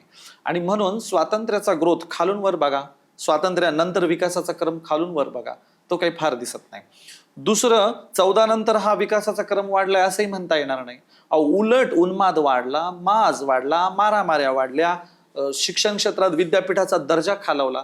जागतिक विद्यापीठात आपण किमान कुठे असायचो? 50वा नंबर, 52वा नंबर देशाचा. आता 110, 120च्या पुढे गेलाय तो शिक्षण क्षेत्रात, सगळ्या क्षेत्रात. आणि म्हणून उलट 14 नंतर देश रसातळाला जायला लागलेला आहे. लोकांची थिंकिंग जी क्षमता आहे ना ती ढासळत चाललेली आहे. लोकांचा विवेकवाद संपत चाललेला आहे. लोक क्रूर बनत चाललेले आहेत, क्रूर. आणि म्हणून अत्यंत कौटुंबिक हिंसाचाराच्या घटना आणि सामाजिक रस्त्यावरच्या हिंसाचाराच्या घटना 14 नंतर अधिक वाढलेल्या आहेत. आणि म्हणून तो स्वातंत्र्यानंतरचा जो काँग्रेसचा टप्पा आहे आणि 14 नंतरचा बीजेपीचा टप्पा, यात मी काही फरक करत नाही, ते दोन्ही सारखेच आहे. भारताचं जे स्वातंत्र्याचा लढा आहे, जरी आपण म्हणालो की अनेकांनी आहुत्या दिल्या, अनेकांनी सगळे कार्य केले, पण समाज सुधारणाच्या ज्या चळवळी आहेत यांचं मुख्यतः यांनी कशा पद्धतीने पायाभरणी केली? तुम्हाला सांगतो, समाज सुधारणांमध्ये पायाभरणी झाली नसती तर हा देश यापेक्षा जास्त अज्ञानात, रूढी परंपरेत, कर्मकांडात राहिला असता. महात्मा फुलेंनी जे पाया घातला सामाजिक सुधारणेचा, त्याच्यातून अत्यंत विद्वान वैचारिक लोक घडले. अहो शाहूजी महाराज विदेशात गेल्यावर ते बघायचे तिथे अस्पृश्यता नाही, लगेच तिथून GR कोल्हापूर संस्थानात पाठवायची की मी येण्याच्या अगोदर अस्पृश्यतेचे कायदे लागू झाले पाहिजे. शिक्षणाचं बघा, मला सांगा, इंग्रज गेल्यावर हे जे कोणी या विचारांचे, फुले शाहू आंबेडकर विचारांचे लोक नसले असते तर संस्था उभारल्या नसत्या. शिक्षण क्षेत्रात आपण कुठे राहिलो असतो, माती झाली असती आपली. फुलेंच्या पायामुळे, शाहूजी महाराज, बाबासाहेबांमुळे पुढे कर्मवीर भाऊराव पाटील, क्रांतिसिंह नाना पाटील, त्यानंतर विठ्ठलरामजी शिंदे, भाऊसाहेब पंजाबराव देशमुख, शिक्षण महर्षी लोक झाले हे. आणि यांनी पटापट शाळा काढल्या, संस्था काढल्या, जागृती केली. आणि म्हणून जेवढ्या तुम्ही महाविद्वानांची नावं घ्याल ना, ही सगळी कोणत्या बेसवर? सत्यशोधकीय बेसवर, आंबेडकरी बेसवर उभारलेली लोक आहेत. बाबासाहेब आंबेडकरांच्या त्या मजूर पक्ष जे स्थापन केला होता त्याचे विदर्भाचे विभागीय प्रमुख पंजाबराव देशमुख होते. पंजाबराव देशमुखांनी शिक्षणाच्या क्षेत्रात लोकांना जागृती करण्यासाठी आटोकाट प्रयत्न केले, जागतिक दौरे केले, मोठं काम केलं, देशाचे कृषी मंत्री राहिलेला माणूस. आणि म्हणून शिक्षणाचं महत्व आणि जनतेमध्ये जागृती करण्याचं महत्व हे पहिल्या टप्प्यावर होतं. त्याचा पायाच ह्या सामाजिक सुधारणावाद्यांनी घातला. तुम्ही सामाजिक सुधारणावाद्यांना ना स्वातंत्र्याच्या लढ्यातून, एकूण देशातून थोडंसं बाजूला करून बघा, काय राहतं. काही नाही, तुम्हाला अज्ञानात, रूढी परंपरेत गांजून गेलेली जनता दिसेल. तुम्ही तामिळनाडूमध्ये उतरा, पेरियार रामास्वामी यांनी स्वातंत्र्याच्या लढ्यात उभा करताना, त्यात भाग घेताना जागृतीला महत्व दिलं, माणसांना विवेकवादी बनवण्याला महत्व दिलं. वैदिकांच्या, सनातन्यांच्या, ब्राह्मणवाद्यांच्या विरोधात दक्षिण भारतात लढे उभे केले. आज दक्षिण भारत जो उभा आहे विवेकवादावर, त्याला पेरियार रामास्वामी सारख्या अनेक लोकांनी पाया घातला. दक्षिण भारताचे फुले म्हणायला हरकत नाही.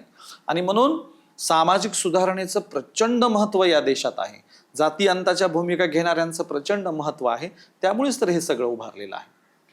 स्वतंत्र्याच्या लढेमध्ये अनेकांना, जसे की 1857ला फर्स्ट म्हणजे पहिला भाग किंवा पहिला दर्जा दिला जातो, आणि फुले शाहू आंबेडकरी या जाती व्यवस्थेचं खंडन करणाऱ्या विचारधारेला दुय्यम किंवा सर्वात शेवटी महत्व दिलं जातं. आपण म्हणालात त्याचप्रमाणे की पाठ्यक्रमात सुद्धा पहिलीपासून तर इवन 10वी पर्यंत सुद्धा फुले शाहू आंबेडकरी किंवा जाती व्यवस्था असेल, ह्या ज्या चळवळी आहेत यांचं स्वतंत्रतेमध्ये काय कार्य आहे हे राहिलेलं नाही.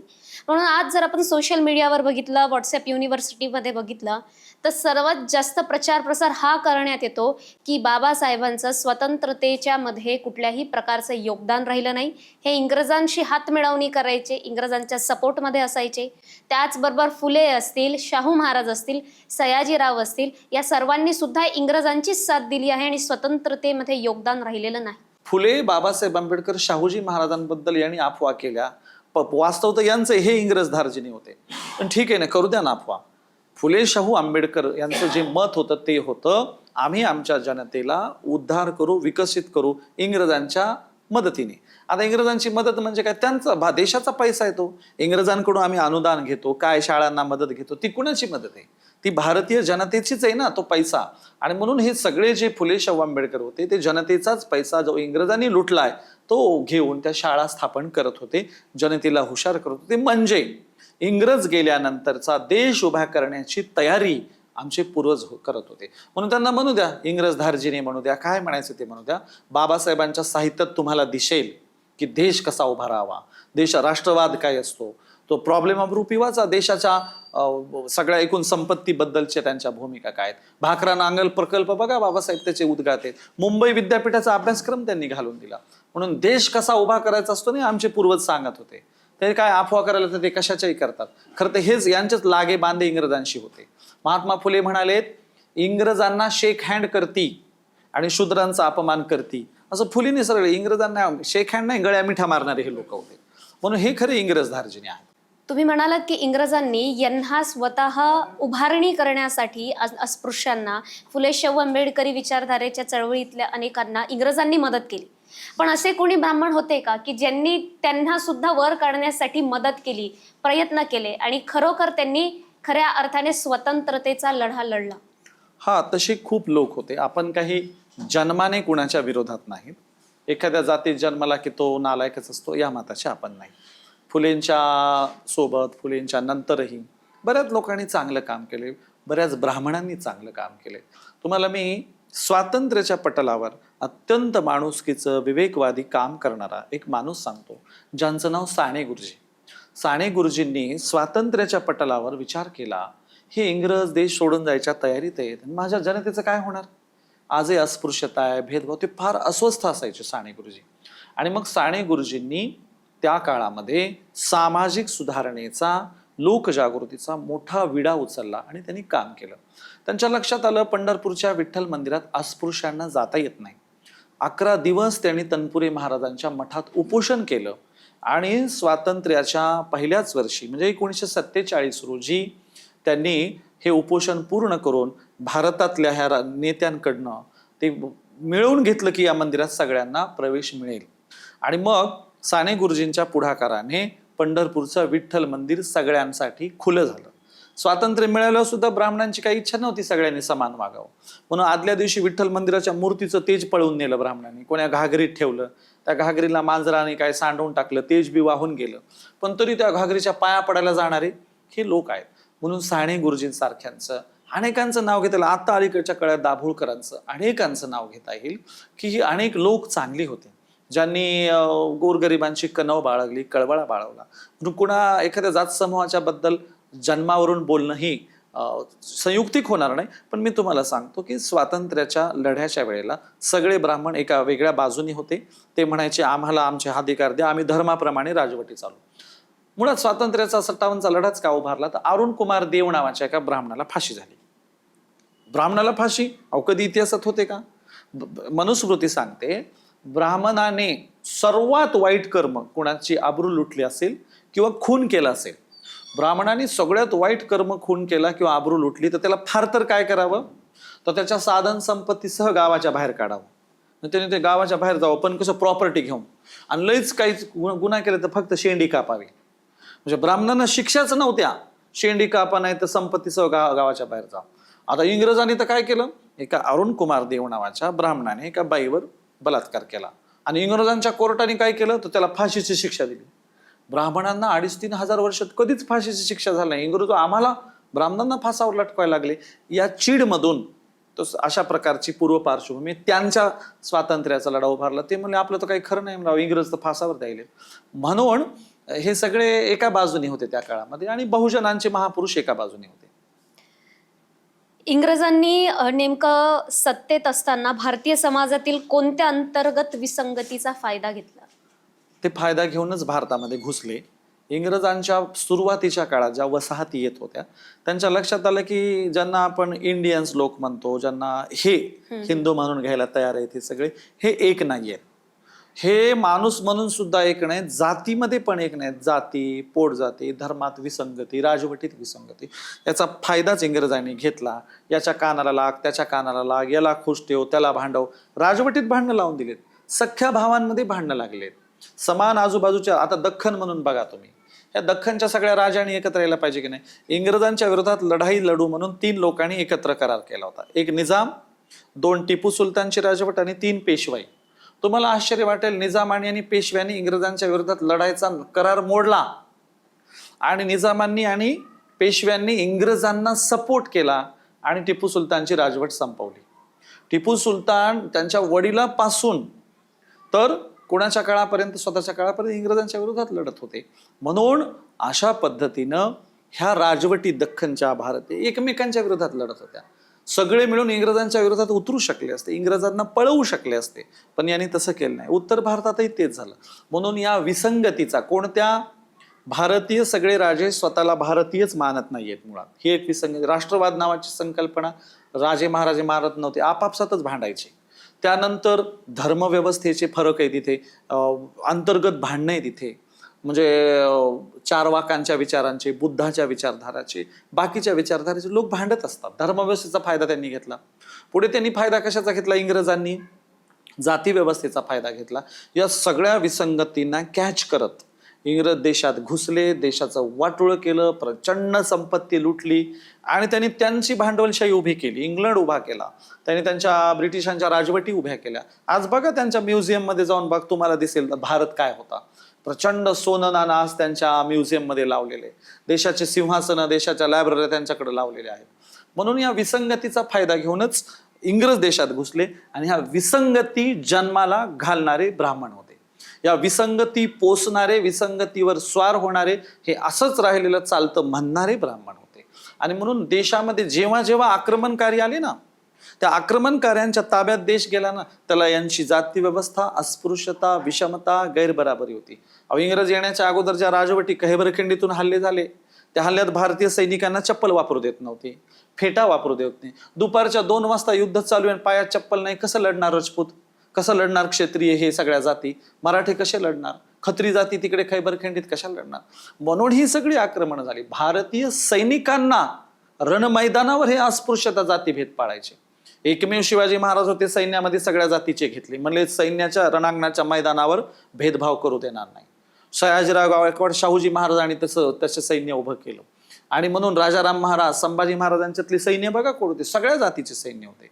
आणि त्यांनी सैन्यांमध्ये कधी भेदभाव केला नाही. पण या राजवटीच्या अगोदर, इंग्रज येण्याच्या अगोदर भारतात जी आक्रमण, शक आली, हून आली, मोगल आले, गुलाम वंश आले, ह्या सगळ्या वंशांनी हाच तर फायदा घेतला ना, की हे यांच्या सैनिकांना कसं वाईट वागवतात ते. आणि सैनिकही म्हणले, आपलेच राजे महाराजे इतकं वाईट वागवत असतील तर या बाबा तुम्ही या. अशा पद्धतीने ते वेळोवेळी झालेलं आहे. स्वातंत्र्याचा लढा आणि स्त्री, जर याचा समन्वय बसवायचा बघितला आपण, तर स्त्री ही स्वातंत्र्याच्या लढ्याच्या अगोदर स्वतंत्र होती की त्या लढ्यानंतर स्वतंत्र झाली? भारतीय स्त्री ही अनेक अंगाने गुलाम आहे. भारतीय स्त्री ही धर्मव्यवस्थेची गुलाम आहे. भारतीय स्त्री ही पितृसत्तेची गुलाम आहे. आणि भारतीय स्त्री स्थानिकच्या त्या सगळ्या परंपरा, राजवटींची पण गुलाम आहे. स्वातंत्र्याच्या अगोदरही स्त्रिया, त्यांचं जीवन फार काही प्रगल्भ होतं असं नाही. स्वातंत्र्याच्या नंतर तुम्हाला दृश्य स्वरूपात त्या प्रगल्भ विकसित येत असं दिसतं, परंतु खाजगी आयुष्यात त्या आजही गुलामगिरीत जीवन जगतात. स्वातंत्र्याच्या नंतर त्यांच्या कपड्यांमध्ये बदल झालाय. त्या पुणे मुंबईत फिरतात, त्या मॉडर्न जगाचे कपडे घालतात, त्या मॉडर्न जगाची वेशभूषा करतात असं दिसतं. परंतु त्याची वास्तव परिस्थिती अशी आहे की त्यांच्यात आजही प्रगल्भता, आजही मोठा समन्वय, वैचारिकता अशी आलेली गावगाड्यामध्ये किंवा शहरांमध्ये दिसणार नाही. बाह्य गोष्टीवरून स्त्री बदलली, स्वतंत्र झाली म्हणण्याला काय अर्थ आहे? आज त्यांना, माझा साधा प्रश्न आहे, आज त्यांना राज्य करू दिलं जातं का? कधी बी बंद खात्याच्या अधिकारी बाईला केलं जातं. बुडून गेलेल्या सोसायटीवर स्त्री आणून ठेवते. राजकारणात असं खातं दिलं जातं बरं का, की तिला त्याचा वापरच करता येऊ नये. आणि एखाद्या खात्यावर बसवली तर हे बाजूचे दुसरे ते काम करत असतात, तिला बोलता बी येत नाही. आता मी काय उल्लेख करणार नाही. काल परवा राजकीय क्षेत्रात एक वाक्य आलं, गुंगी गुडिया म्हणून. इंदिरा गांधींच्या पासून तर अजितदादांच्या बायकोपर्यंत गुंगी गुडी हा शब्द वापरला गेला. का वापरला गेला याबद्दल वापरणं निषेधार्ह आहे. एखाद्या स्त्रीला असं म्हणणं अत्यंत चुकीचं आहे. का वापरला गेला ह्याचं कारण शोधलं पाहिजे. कारण बाजूची यंत्रणा राजकारणात आलेल्या स्त्रियांना बोलूच देत नाही. त्या स्त्रिया स्वतःच्या मुक्तपणे कारभारच त्यांना करता येत नाही. राजकीय क्षेत्रात हे असेल तर खेड्यात काय असणार आहे? सरपंच जेवढ्या लिस्ट करा, जेवढ्या स्त्रिया सरपंच होतात स्वतः कारभार करतात का? अहो, नावाला बाई सरपंच असते, कारभार नवराच करतो. कधी कधी तो अतिरेकाचा असा होता, नवरा सगळीकडे म्हणत फिरतो मी सरपंच आहे, मी सरपंच आहे. माझ्या कार्यक्रमाच्या स्टेजवर एक जण आले, म्हणले मी सरपंच आहे. म्हणजे नाव टाकलं अमुक अमुक सरपंच कंसात. ते म्हणले तसं नाही, माझी बायको सरपंच आहे. म्हणलं उठा, गेट आउट, खाली बसा, तुमची बायको वर बसवा. तू सरपंच नाही तर स्टेजवर कसं काय बसतो म्हणलं. आणि म्हणून गावगाड्यापासून राज्यकर्त्यांच्या याच्यापर्यंत बघा, स्त्रियांना केवळ ते दिसण्यापुरतं, मीडियापुरतं ठेवतात. सामाजिक कार्यक्रमाच्या स्टेजवर स्त्रिया असतात का? बघा, सगळे पुरुषच असतात. स्वातंत्र्याच्या आधी आणि नंतर काय फक्त कपड्यामध्ये, दिसण्यात बदल झाला आहे. पण ती स्वायत्तापूर्ण, स्वयंपूर्ण, बोलणारी, लिहिणारी, कारभार करणारी, काय मुक्तपणे निर्णय घेणारी अजूनही बनलेली आहे, मी असं काही मानत नाही. आणि 4-2 उच्चभ्रू स्त्रियांवर तुम्ही समग्र स्त्रियांचं मूल्यमापन नाही करू शकत ना. एखादी मायावती सत्तेत जाऊन मुख्यमंत्री होते म्हणजे सगळ्या स्त्रियांना काय अधिकार मिळाले असं होत नाही ना. किंवा सुप्रियाताई मुक्तपणे कारभार करतात. सुप्रियाताई राजकारणात कशा प्रगल्भ, स्वायत्तपूर्ण आहेत. एका सुप्रियाताईवरून सगळ्यांचं गावगाड्याचं तुम्हाला किंवा एकूण समाज व्यवस्थेच्या ग्रोथचं विश्लेषण करतायत ना. अहो, आजही जात पंचायती स्त्रियांचा क्रूर अवहेलना करतात, मारतात. जात पंचायतीमध्ये भटक्या विमुक्त आणि आदिवाशांमध्ये स्त्रियांना अत्यंत वाईट जीवन आज जगावं लागतंय. आजही खेड्यातल्या, जरी स्वातंत्र्य आलंय, ज्या काही जातीत जात पंचायती नसतील तर पितृसत्ता. आजही बाईला दुकानावर जाता येत नाही. आजही बाईला काय स्मशान, बऱ्याच गावात बायला मसन वाट्यात जाता येत नाही, स्त्रीला स्मशानभूमीत जाता येत नाही. आजही अनेक ठिकाणी अनेक वाईट गोष्टी आहेत की ज्या स्त्रियांचं शोषण करतात, त्यांना हीन लेखलं जातं, त्यांना दुय्यम वागणूक दिली जाते. त्यामुळे स्वातंत्र्यानंतर लय मोठा बदल झाला असं म्हणता येत नाही. स्त्रियांच्या जीवनमानात थोडासा बदल झालाय असं मात्र आपण म्हणू शकतो.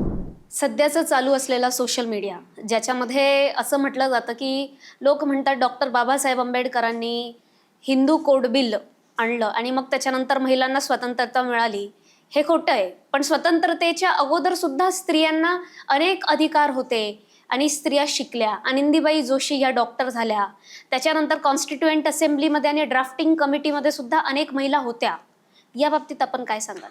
तर मी मगाशीच बोलताना म्हणालो की ह्यांची पूर्व परिस्थिती आणि ह्यांची सामाजिक परिस्थिती बघायला गेलात तर ह्या सगळ्याच्या सगळ्या उच्च जाती आहेत. काय ती स्वातंत्र्य लढ्यातल्या त्या नावं घ्या, ती लक्ष्मीबाई, त्या सरोजिनी काय नायडू, ह्या सगळ्या स्त्रिया आहेत ना, ह्या सगळ्या ब्राह्मणांच्या कुटुंबातल्या. तुम्ही ज्या पहिली डॉक्टर म्हणताय आनंदीबाई जोशी, त्या पहिल्या डॉक्टर खरं तर नाही, मुळात त्या प्रॅक्टिसच केली नाही त्यांनी. त्या डॉक्टर होऊन आल्या आणि काही काळात त्या वारल्या. पण त्याच काळात रखुमाबाई रावीत का गावी सावीत काहीतरी बहुजनांच्या घरातल्या डॉक्टर होत्या, त्या पहिल्या डॉक्टर आहेत. मुद्दा हा आहे की आपण स्वातंत्र्याच्या लढ्यात आणि स्वातंत्र्याच्या नंतर, म्हणजे तुम्ही असं म्हणता की स्वातंत्र्याच्या पूर्वीही स्त्रिया स्वायत्त स्वावलंबी होत्या ना, पण त्या ब्राह्मणांच्या होत्या. त्या फार तर ब्राह्मणांच्या जातीभोवतीच्या इतर जातींच्या होत्या.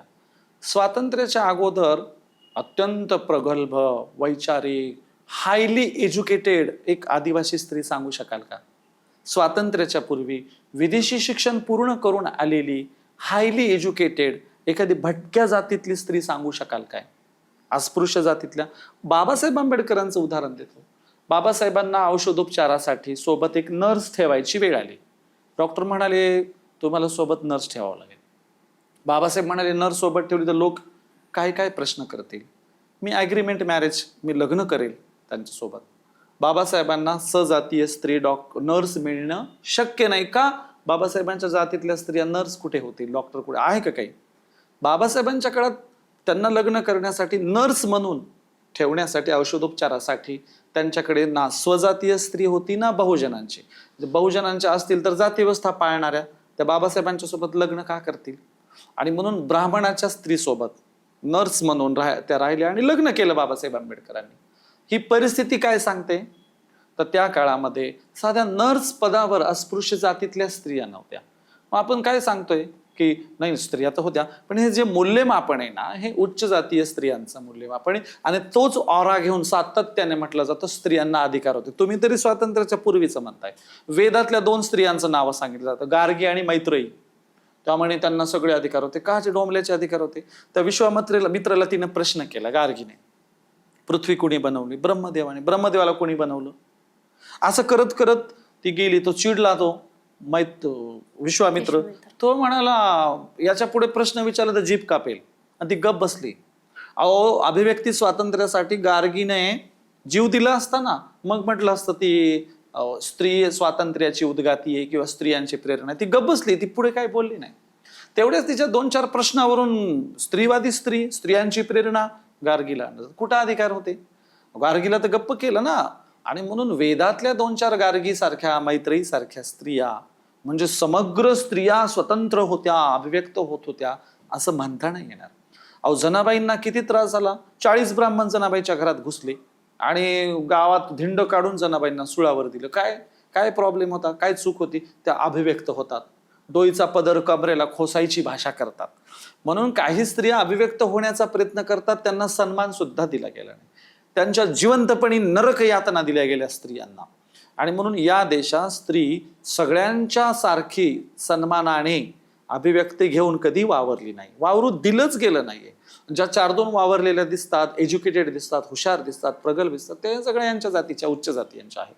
आणि म्हणून खऱ्या अर्थाने स्त्रियांच्या स्वातंत्र्याचा, स्त्रियांच्या मुक्तीचा लढा सावित्रीमाई आणि ज्योतिराव फुलेंनी घातला.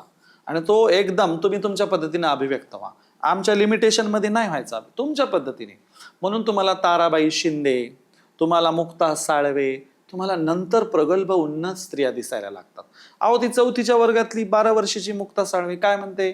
आम्हाला धर्मच नाही, धर्म नसलेली माणसं आहोत, धर्मग्रंथांना टच करता येत नाही. इंग्रजीत निबंध लिहिला, इंग्रजांनी स्वागत केलं. हा खरा स्त्री स्वातंत्र्याचा लढा आहे. तो स्वातंत्र्यानंतरच सुरू झाला. अगोदरची जी काही उदाहरणं देतात ती तोकडी, मोडकी तोडकी, छोटीशी. अपवादाला नियम कसं बनवता तुम्ही? म्हणून नियम नाही होऊ शकत तो.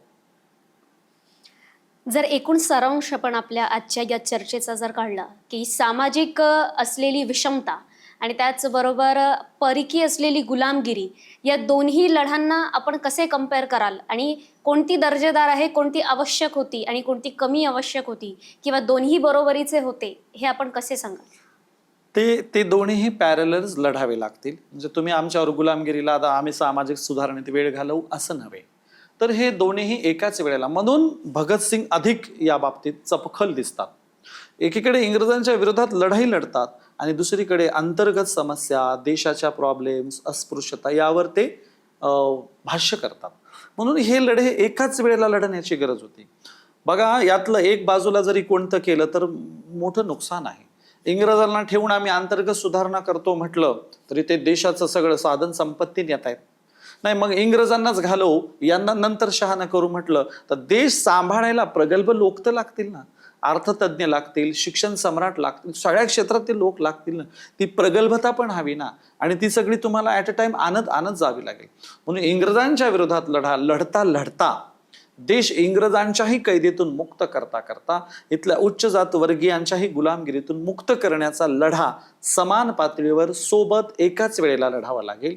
आणि यातल्या कोणत्याही लढ्याला हा अधिक महत्वाचा आणि हा कमी महत्वाचा असं मी म्हणणार नाही. आणि म्हणून स्वातंत्र्याच्या ह्या सगळ्या पार्श्वभूमीवर आज आपण की इंग्रज गेले हे ठीक आहे, इंग्रजांनी देश सोडायला लावण्यासाठी बलिदान दिलं, आपण सगळ्यांनी त्यांना घालवले, ठीक आहे. आता भगतसिंगांच्या स्वप्नातला भारत, महात्मा फुलेंच्या स्वप्नातला भारत, बाबासाहेबांच्या स्वप्नातला जाती अंताचा, ॲनिहिलेशन ऑफ कास्टचा प्रबुद्ध भारत आपल्याला उभा करावा लागेल ना. म्हणून दोन्ही लढ्यांना माझ्या दृष्टीने समान महत्व आहे. आणि आपण 79व्या स्वतंत्रता दिनी निमित्ताने भारत देशातल्या जनतेला आपण काय आवाहन कराल? मी सगळ्यांना ह्या स्वातंत्र्य लढ्याच्या ज्या ज्या अनाम वीरांनी, मगाशी तुम्ही सावरकरांचा उल्लेख केला, अहो त्या सावरकराच्या सोबत त्या अंदमान निकोबारच्या कारागृहामध्ये हजारो तरुण वेडे होऊन मेले, अक्षरशः वेडे होऊन मेले.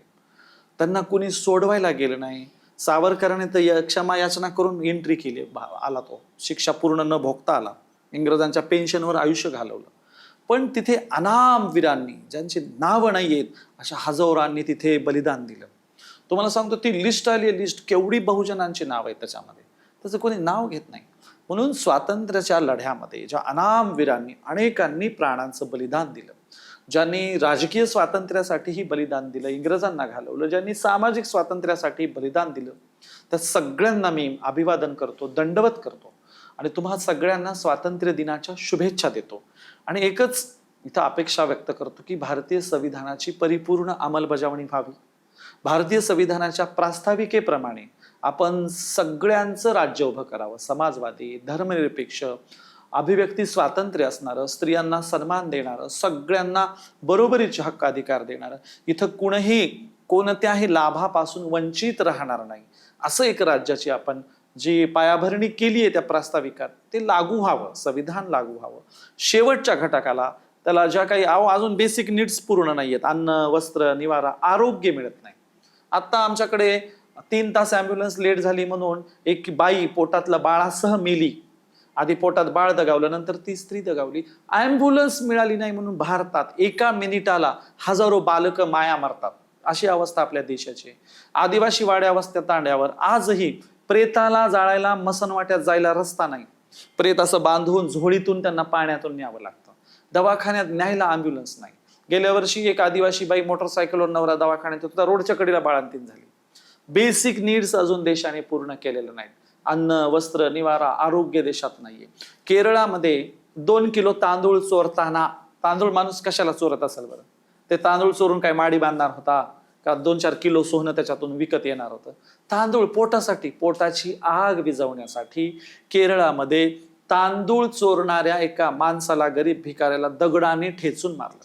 ही अवस्था भारताची स्वातंत्र्यानंतरची आहे. म्हणून सगळ्यांना सगळं मिळावं मी अशी अपेक्षा करेन. सगळ्यांना माणूस म्हणून किमान गरिमा, त्याचा आत्मसन्मान तरी त्याला मिळावा. तिथे अन्न वस्त्र निवाऱ्याचं द्या सोडून. कुत्र्या मांजराचं जगणं या देशामध्ये हाडहाड करत फडफड करत जगणं. रस्त्याच्या ओट्यावर बसता येत नाही, एखाद्या दुकानाच्या बाकड्यावर 5 मिनिटं कोणी बसू देत नाही. हॉटेलमध्ये गेलं तर कुत्र्या मांजरासारखे हाकलून लावतात.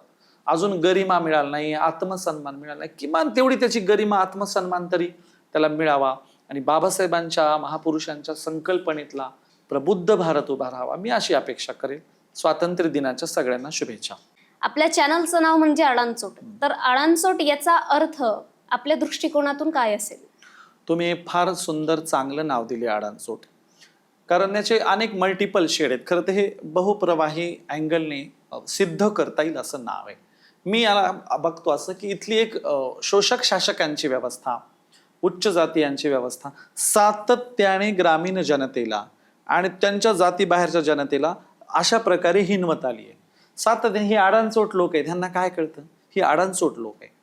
आणि जेव्हा अडाणचोट लोकांना संधी मिळाली ना, त्याच अडाणचोटांमधून देशाला अत्यंत उंचीवर नेणारे लोक घडले. म्हणून तुम्ही दिलेलं नाव आहे ना, ह्या अडाणचोटांना मान सन्मान मिळवून देणारं, त्यांची अभिव्यक्ती पुढे आणणारं आणि ज्यांना हिनवलंय ते अडाणचोट किती प्रगल्भ दर्जाचे, उच्च दर्जाचे आहेत ते दाखवणार आहे. की अडाणचोट म्हणजे कोण? तर ज्याला सगळं माहिती असतानाही चुका करतो. त्याला माहिती आहे रस्त्याच्या कडेने जावं तरी मधातून चालतो. त्याला माहिती आहे की मतदान नाहीये, मताधिकार आहे. मताचा अधिकार असतानाही जो अत्यंत हीनत्वदर्शक पद्धतीने राजकारणाकडे बघतो, लागे बांधे करतो, चुका करतो, हा अडाणचोट आहे. माहिती असतं ना. खूप सुंदर पद्धतीने तुम्ही आमच्या चॅनलचा तुमच्या दृष्टिकोनातून अर्थ सांगितला. मी खूप खूप तुमचे आभार मानते की तुम्ही वेळात वेळ काढून आपली ही चर्चा झाली आणि समस्त जनतेला हा सुंदरसा संदेश दिला. खूप खूप आभार. धन्यवाद ताई, धन्यवाद. खरं तर बघायचं झालं तर या समस्त चर्चेवरून आपल्याला एकच आढळतं, या भारतातील 2 स्वातंत्र्य लढे. पहिला स्वातंत्र्य लढा तो म्हणजे असा की सामाजिक दृष्टिकोनातून विषमतेला खंडन करण्यासाठी लढलेला फुले शाहू आंबेडकरी विचारधारेचा लढा. आणि त्याच जागेवर दुसरा असलेला लढा भगतसिंग, राजगुरू, सुखदेव यांच्यासारख्या इतरत्र सर्व महामानवांनी लढलेला लढा, जो की या भारत देशासाठी अत्यंत महत्वाचा होता. या सर्व महामानवांनी लढलेला लढा आपल्या सर्वांसाठी आहे आणि या लढाचं जर चीज करायचं असेल, त्याचा उत्तम जर करायचं असेल, तर आपण त्यांनी केलेल्या आहुतीचा सन्मान करणं आवश्यक आहे आणि आपण सर्वांनी त्याच पद्धतीने वावरणं आवश्यक आहे. या स्वतंत्रता दिनानिमित्ताने आपण सर्वांनी हेच आपल्या स्वतःच्या वागणीतून, वर्तवणुकीतून व त्याचबरोबर स्वतःच्या आचरणातून आपण ते दर्शवूया. जाता जाता एकच सांगू इच्छिते, मन के अज्ञान को मिटाकर चेतना का नया दीप जलाना है. मन के अज्ञान को मिटाकर चेतना का नया दीप जलाना है. सिर्फ तारीखों में ना सिमटे ये आजादी, सिर्फ तारीखों में ना सिमटे ये आजादी, इसे भारत के हर क्षेत्र में कर दिखाना है. इसे भारत के हर क्षेत्र में कर दिखाना है. हेच आपण सर्वजण जाणून घेऊया. मी ॲडव्होकेट माईसाहेब पाटील आणि आपल्या चॅनलचं नाव आहे अडाणचोट. आणि याचं ध्येय म्हणजे काय? प्रश्न जे विचारांना दिशा देतात आणि उत्तर जे समाजाला आरसा दाखवतात. असे पॉडकास्ट जाणून घेण्यासाठी, ऐकण्यासाठी आणि त्याचबरोबर तुम्हाला जे ऐकायचे आहे ते सुद्धा जर तुम्हाला सांगायचं असेल तर तुम्ही नक्की कॉमेंट करा, आपल्या चॅनलला सबस्क्राईब करा. धन्यवाद.